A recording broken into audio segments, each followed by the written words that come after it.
Welcome to our episode of Business Update with me, John.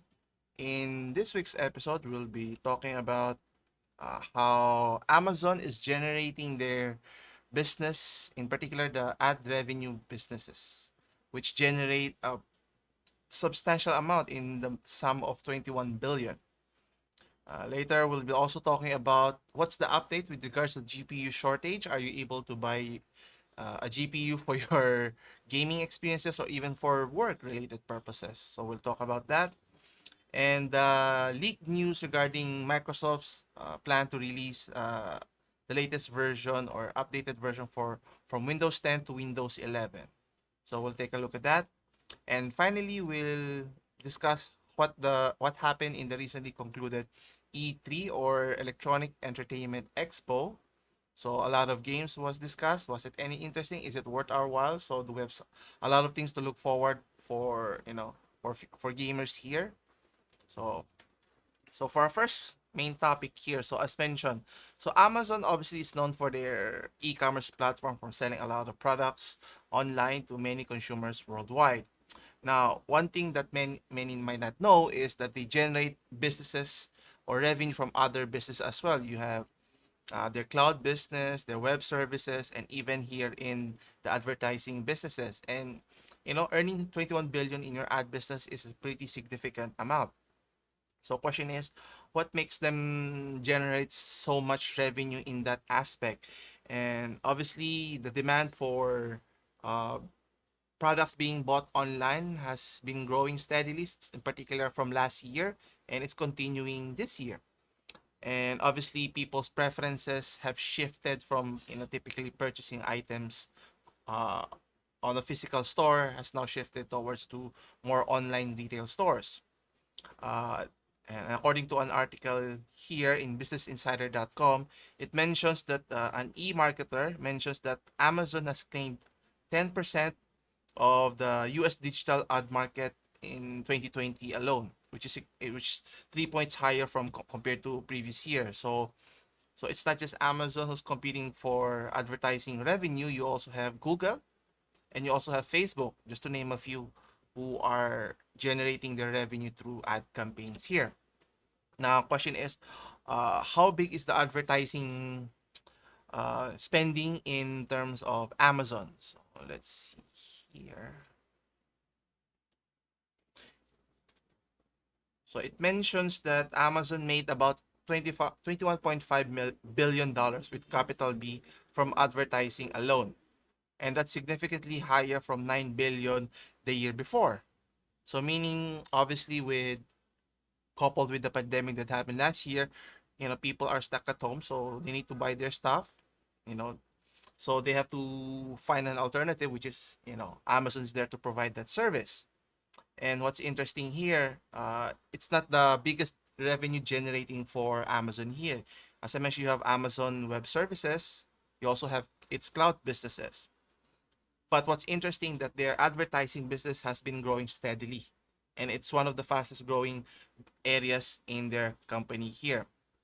Now, obviously, it's got to do with the pandemic. That's why demands has been up, and it's not only that, but people's preferences have shifted in terms of where do they get their entertainment.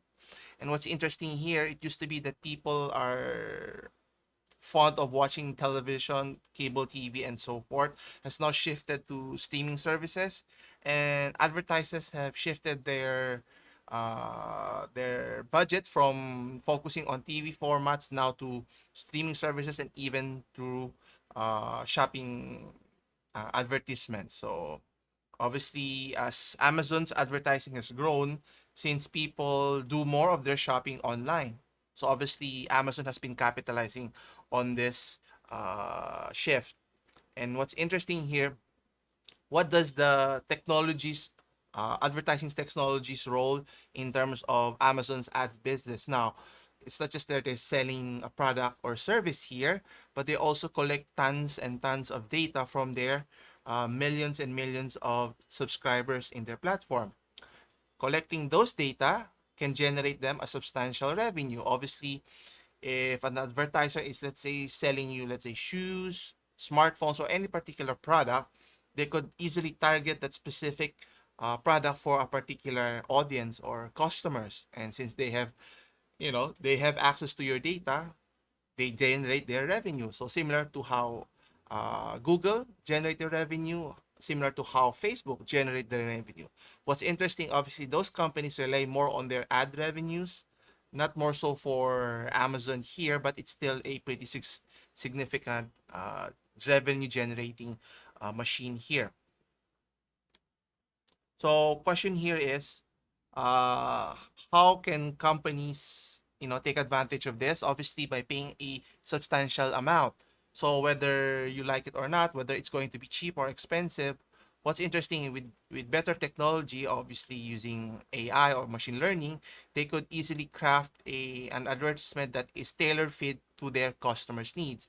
Similar how YouTube uses the algorithms to find preferences of their user base. Same goes here for Amazon's customer base as well. And what's interesting that it was mentioned here in the article that Amazon is considered to be secretive in terms of their workplace. So obviously they are willing to partner up so that they generate a substantial revenue. But how far would they go? Obviously it's a case-to-case basis, and you know it's going to continue more in the future in terms of generating more and more revenue for the company here. So how it pans out, we'll see what happens. Anyway, next we have Microsoft, as I mentioned, regarding its leaked rumors of releasing a newer version of the Windows operating system, which currently stands at Windows 10, which is, you know, pretty stable and so forth. But there have been reports that there was a leak, uh, uh, Windows 11, whether that's legitimate or not. And according to the article here, we have notebookcheck.net mentions that the fact that Microsoft didn't confirm there was a new release, but based on their actions, obviously action speaks louder than words. You could decide whether there's credence to what happened here. So in the article, where was it? There you go. So it was mentioned that a leaked build of Windows 11 was circulating in the net on the past few days here. Now, whether that's legitimate or not, who's to know? But recently, the company Microsoft issued a copyright strike down notice via Google to Bebom. I don't know if that's correct. The Bebom site, which has been dubiously hosting the leaked build. So obviously, if a company who said they don't have a new OS to present to the market has suddenly done this, so it gives credence that there might be more to what is being mentioned or leaked in the market here. Now, obviously, there were reports that the official launch for the Windows 11 is supposed to be scheduled later this week. So obviously, you know, presenting this leak doesn't doesn't bode well for the company, because it distracts from the original intentions of the company. And some are already criticizing the benefits or issues that is being seen in those leak what do you call this leak builds. Now, some are skeptical about, that it is not legitimate in terms of the build, since it's not clearly finished. There are issues with its presentation and so forth. But as I mentioned earlier, the fact that Microsoft has issued a DMCA copyright infringement to take down the website is already an effective. It effectively confirms that there's going to be a new version of Windows, in this case, which is Windows 11. Now, what's interesting here is, I don't so much mind with regards to if they're going to present a new Windows version, but the question is, will it be an effective, helpful system that's similar to how previous builds were, from the Windows XP, Vista, all the way to Windows 10 that we're using right now? And obviously, uh, how helpful or effective their platform is, it's going to be based on, you know uh, it's not just about the presentation, how pleasing it is. If they're trying to copy Apple's UI, so to speak, and Actually, on a related article, in zdnet.com, the user showed this to her wife, and you know, I won't say she balked, but there were, can it do its job properly or even better? Because typically, if I were in that place, why would I transition to a newer OS if the build is it stable? Is it more convenient? Can I do more productive stuff and so forth? If it's not, I tend to use older versions here. I mean, similar to previous iterations of the Windows version or even Mac OS versions. So at the end of the day, it's the product itself. Will it provide a better experience, better productivity, better user interface, less buggy, less crashes from the system itself, and how is it going to be compatible with your current build, with your PC, or even with your laptop here? And that's always the case here. So presentation is part of it, but obviously at the end of the day, it's the result. How effective is the Windows 11 going to be? So we have to wait and see of what the reports is going to come out and what your comments are and what's your feedback going to be later on. Next we have here is the GPU update regarding, if you're planning to buy the latest GPU graphics card, whether from AMD or even NVIDIA, you might have to wait a bit longer since price are still at high exorbitant prices compared to its MSRP compared to last year. Now, obviously there are a lot of factors that's causing the prices to still be at an all-time high compared to before the pandemic. So is it a good time to buy a GPU right now? Or maybe you need to consider other alternatives, maybe buy a more affordable card or even buy a complete PC build with an included GPU if that's your preference. So question it is it necessary for your workplace? Then you might need to bite the bullet.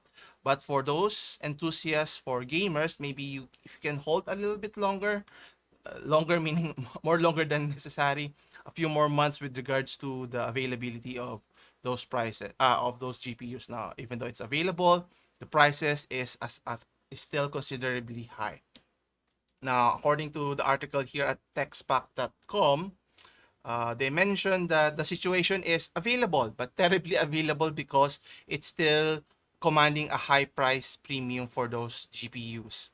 So, is it getting better slightly compared to a few months back, which is, I decided to buy a new PC build with the sole purpose for working and also for a little bit of gaming here, more so for work. But anyway, I decided to build a PC early this year. With my sole issue is with regards to my GPU.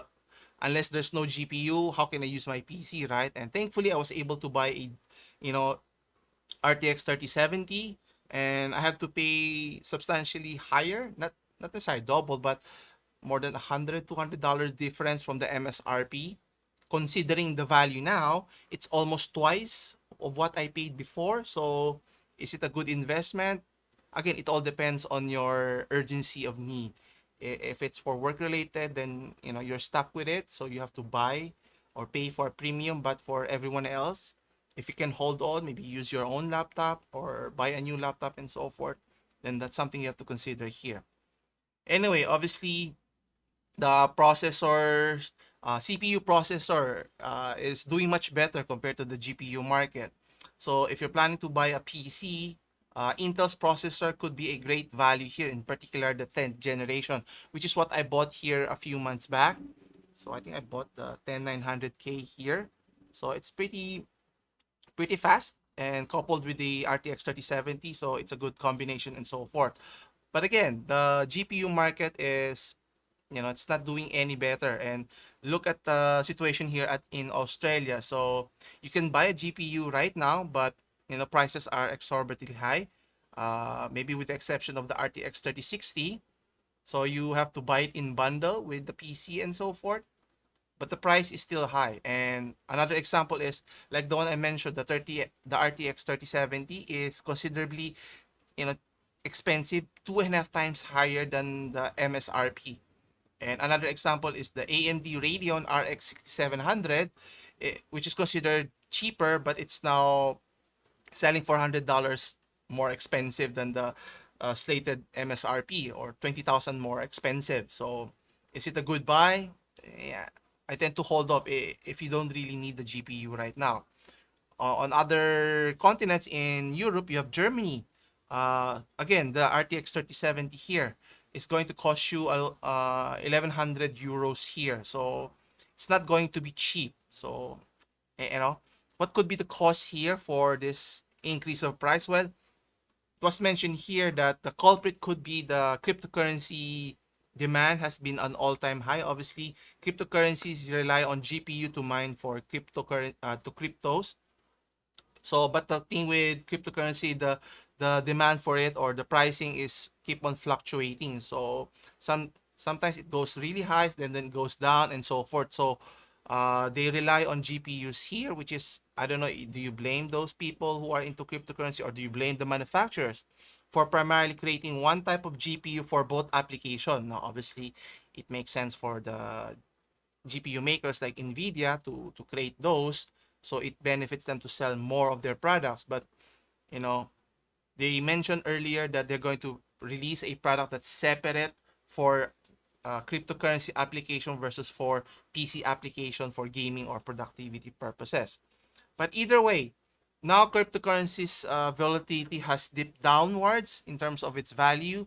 So it's making much more less sense for people to invest in GPUs to crank up or look for Bitcoin, not Bitcoin, for cryptocurrencies online. So that's one of the reason here, which caused the limitation or unavailability of many GPUs.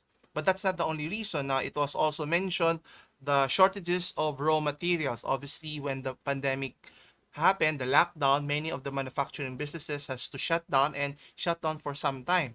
And eventually, when businesses were able to reopen in different parts of the world, obviously the demand was at all-time high when people are stuck at home looking for ways to keep themselves entertained.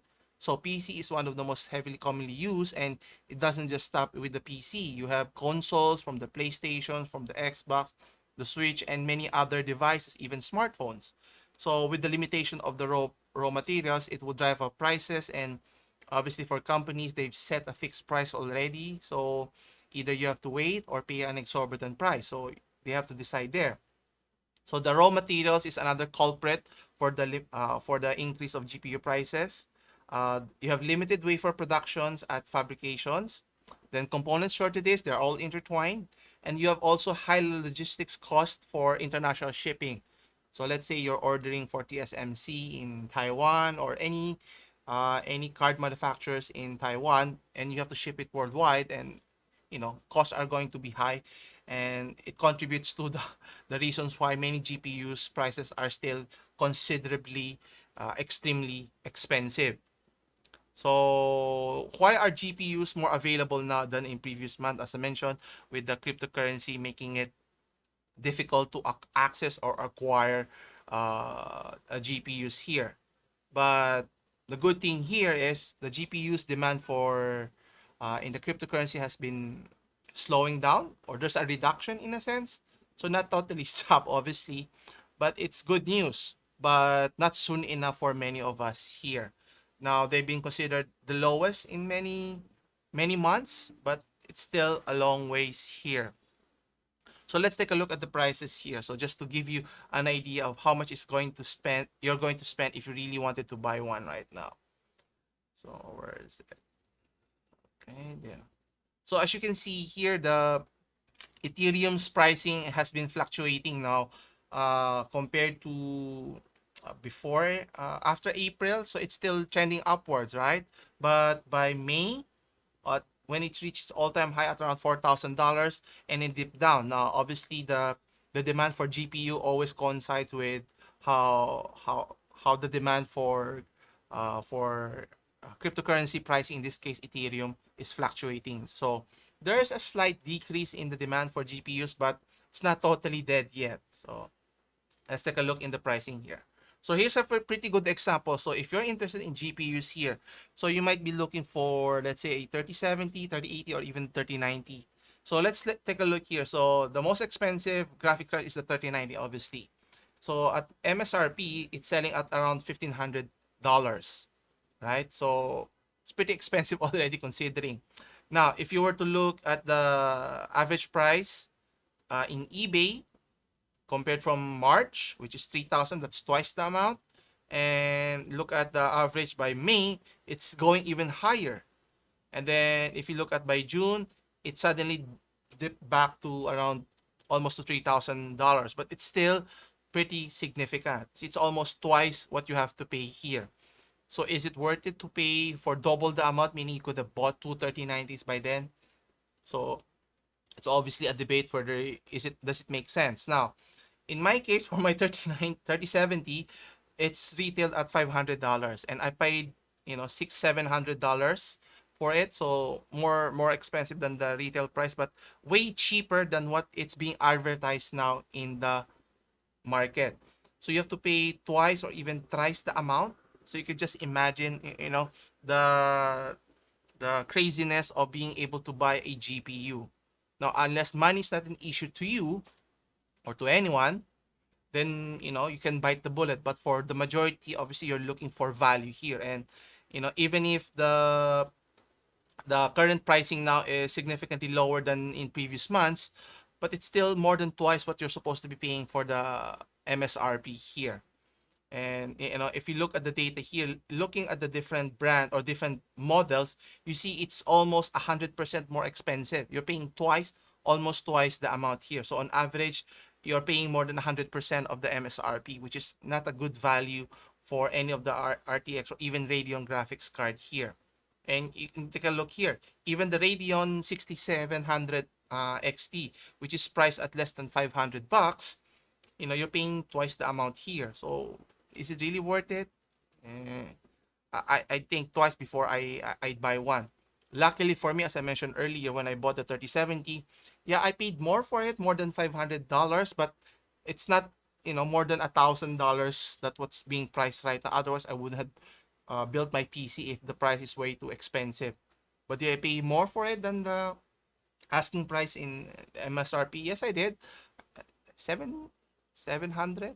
Yeah, I think close to it, 700 to 800, I think. So I paid more, but not double the amount. Okay. Anyway, so lucky for me, and obviously other people's are not so lucky here. Yes. What else? So let's see here. So again, if you're looking at different graphics card here, you have the RTX 2080 Ti, which is considerably expensive, around $1,000. Again, it's slightly cheaper compared to the RTX that we mentioned earlier. Even the 2080, RTX 2080, 2080 Super, 2070, 2070 Super, and 2060, it's still significantly higher. Now, what's interesting, the price for the RTX 2080 is the cheapest amongst the other groups here. So from $700 MSRP, you can buy it, slightly, more, a little over $100 more than you can buy one already. Actually, that was I was planning to buy before, but it wasn't available earlier this year. That's why I had to decide, do I buy a very low-end graphics card? Do I invest on a premium graphics card here or high-end graphics card? So I decided to buy the higher end since it's a long-term investment. Now, is it money for value? It's debatable here. But either way. So question is, if you're looking at the numbers here, it's not looking good for, prospecting buyers. So even the cheaper cards, you have the GTX 1660 Ti, which is selling at around, less than $300, 280. And if you were to go on eBay again from May, it's selling almost three times the amount, almost $600. Then it went down to June at around 480, almost 500. So it's still expensive. So even the low end graphics card is still priced considerably high. So is it worth it to buy? Might as well hold for a few more months if you can do that. If it's possible. Otherwise, you're going to spend a pretty penny for that one. And another example here, we have the Radeon 5700 XT, which is selling for only supposed to be $400, and in the market, it's selling for as high as more than $1,000. And right now, currently, it's selling for almost $900. So you have to spend twice than MSRP, which is not good for value here. Anyway, so what does it all mean? GPU pricing is improving, which is good news. So if you wait a few more months down the line, you can buy a more affordable GPU for your PC or for any other devices that needs you know GPUs in the long run. So question is, can you wait it up? Can you wait for a little bit more, or you'll bite the bullet and pay a little bit more or substantially more just to be able to have the latest graphics card here. Anyway, finally for our last story, we have the recently concluded E3, or the Electronic Entertainment Expo, which was supposed to be a showcase of different video game publishers showcasing their latest game. We were supposed to be a big event, right? Especially with what happened last year, it was postponed. Then you have this year. Wasn't sure that if there was going to be an event of sorts, but I don't know. Even the ESA, the one who organizes the event, has been in hot water for some time. But either way, at the end of the day, the E3 is supposed to showcase the latest games from different platforms, whether from PC, PlayStation, Xbox, Switch, or any other platforms, or even independent games. And at the end of the day, it's all about the games here. Now, are there any interesting games that we should be looking forward to? Yeah, there are some. Actually, I was looking forward. What's the update for the Elder Scrolls with when Bethesda was still with Sony here? So for my Microsoft Xbox users, you can look forward to that. Then they mentioned about the Starfield game, which have been in production for several decades. And I found it funny that Bethesda is boasting that they've been in production for 25 years. That's not good. Takes you that long, meaning you're just doing something terribly that it takes you so long. Obviously, developing a game takes years, but not that long. Too long, meaning you're wasting resources and the opportunity to drive up the market here. So there are several games that I'm looking forward. So we'll see what was the games that was mentioned that are interesting. Should we look forward to, or maybe we have to wait for another year for some of the better games to be released? So let's see here. Now, obviously, with regards to the E3, it focuses on the sheer quantity of games that is being announced left and right? And then, obviously, with the lead up to this year's E3, not much fanfare was, being discussed here because, we've been burned by many publishers in terms of hyping up a game like, CD Projekt Red, and then all the hoopla and everything, an unfinished game and a broken game at that. Then you have Bethesda releasing the Fallout 76, which is another terrible game. That how can a company, release such games, at the expense of customers' loyalty and so forth. Anyway, so some of the big games that was mentioned according to PCGamer.com, I tend to gravitate to more RPG type games other than FPS type of game. You have Elden Ring, which is kind of interesting, a sequel of sorts from the Dark Souls game, which is interesting, which was made by, not made, but the story behind it was co-made by George R.R. Martin, which made the popular TV series Game of Thrones, or the book Game of Thrones. Then, as mentioned, the Starfield, one of the most anticipated games, Starfield, for all of its, promotion, they're still promoting, trailers rather than actual gameplay. So how likely is it that there's an actual game behind it? We have to wait and see. Then there's Microsoft's Halo Infinite, which was supposed to be released last year, but obviously they decided not to, because when they showed a trailer of it last year, people were really disappointed in terms of its graphics display, how outdated it looked, and the gameplay itself. So it needs a lot more work than necessary. So it was pushed to this year, and even slated for later this year, or even early next year.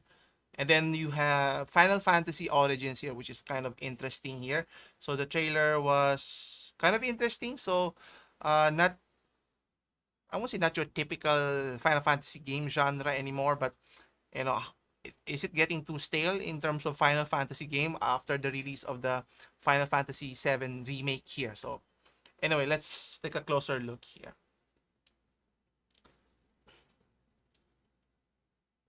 So where was it? Yeah, there's was one thing here. I don't know if you enjoy this type of game. You have Ubisoft releasing a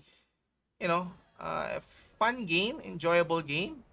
If you like skydiving in a sense. So this is something that, obviously if you sports enthusiast, outdoorsy type of person, this might pique your interest. The game is Riders Republic. So again, as I mentioned, for all the trailers that they're going to present, it's interesting enough, but we're always interested in the actual gameplay itself, right? Doesn't matter how visually pleasing it is in your trailers, but the gameplay itself is what matters most to gamers. So, we've been burned so many times that, show me the actual product so that it can be reviewed, and then let the reviewers tell the viewers if it's a worthwhile endeavor rather than hyping it in events like such as the E3 showcase here. Anyway, so there are other games here. So let's see here. Yeah. So we have the Elden Ring game here, which is, as mentioned, which is a continuation of, I won't say continuation, a sequel of the popular game for Dark Souls here. So it may look similar, and there's a different storyline here. Obviously, not similar to when when Dark Souls was made. Actually, I've only played the first part of it, the Demon Souls part. I was able to finish it, but for the succeeding one, the Dark Souls, I have the game, but haven't had the time to finish it and the patience to finish it. But it looks tremendous, right? Obviously, if it's for the PlayStation version, it's going to use the PS5 engine, so it's going to look interesting here. So it may be familiar, typically the armor type has magic and so forth. So how are they going to present it differently? We have to wait and see. But again, it's more on cinematic gameplay, right? But being able to see actual game footage of actual gameplay would be more interesting rather than cinematography of you know showcasing it of a cutscene, so to speak, right? We'd rather like to have an actual gameplay. Now, obviously, they're more popular for fighting, big boss battles and so forth, like this one. So, how interesting it would be, obviously, when gamers get a hold of the game, a copy of this one and being able to play, we can see it already if it's going to be a worthwhile endeavor here. Spending 60, $70, $70 for a game, is it worthwhile, or you can hold off here? So obviously that's for Elden Ring here. So you have to wait and see how it would look like. And obviously there are other games that was mentioned. Final Fantasy Origins was mentioned, and then you also have Starfield, which is obviously made by Bethesda Studios, which is recently acquired by Microsoft, the company here. Also have Forza Horizon 5, another game that people are very fond of. You also have Arcane's game that is Redfall. Then you have Psychonauts 2. Now, what's interesting here with Starfield was there a tease of regards to Elden Scrolls 6 that was showcased in one of the videos, where you can see a small glimpse of the map in, is it Tamria? I forgot which area in Elder Scrolls. But either way, so I'm not too excited about it unless they release an actual game footage of the game itself. I'm not too excited anymore, because companies always take advantage of our good graces in terms of loyalty, being able to buy it pre-orders of games. It's not a good idea anymore. So obviously, at the end of the day, was it a successful E3 event? Yeah, I mean, you get to see a lot of games, and in terms of games that you'd like to play in the future, but there's more chatter rather than actual footage of gameplay that, what obviously every gamer would like to see.